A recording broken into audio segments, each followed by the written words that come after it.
Kapot na ko sana dito guys. Tinoyan Falls. Kakanindot. Oh, grabe oh. Pagkapot ni mo diri sa Kuan Bukid. Dead end na diri. Diretso na sa ilahang waterfalls. Ang Tinoyan Falls. Ano siya guys. Layo di kayo siya. From Hinatuan, paingon diri. Almost 1 hour. 1 hour and 6 minutes. Magmotor ka. Ang entrance fee diri is 5.5 pesos. Then parking lot motor man ni is ano 11 pesos ang parking area bayaran. 55 per head and ang kuan entrance fee. Nice kay guys no. Grabe ka tsada guys.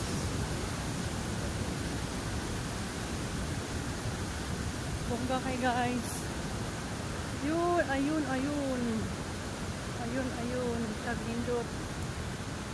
Wapo kay guys. Oh, naikayak ko. If you want to ride a kayak, you can ride. But you need to wear life vest for safety ah. Wow. Bongga. Grabe ka bongga guys. Sa wakas narating ko din to. Dito kasi ako last 2014 but di ako nagpunta dito kasi malayo daw. Then rough road pa yung daan. Mahirap. Tapos magpakyaw ka pa na habal-habal. Pati kamahal. Nagpunta ako na dati Enchanted River. Rough road, maputik. Nagsakay kami habal-habal, natumba pa. Oh. Wow, diba? Wow. Super ganda no? Yan. Ganda.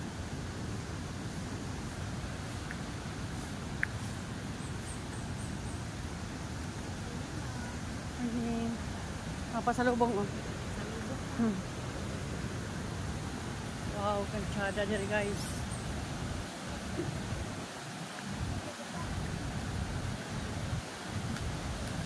Grabe kantsada guys. Wapo kay guys. Hey. Kantsada kay guys.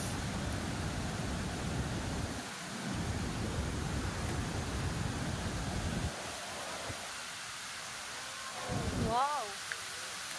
Wow guys, so, tingnan nyo guys. Ito, diba? Oh yan. Ito yung Tinoyan Falls. Grabe. Nakasayimpak ng tubig oh. Malapad siya. Grabe ang ganda. I love Tinoyan Falls.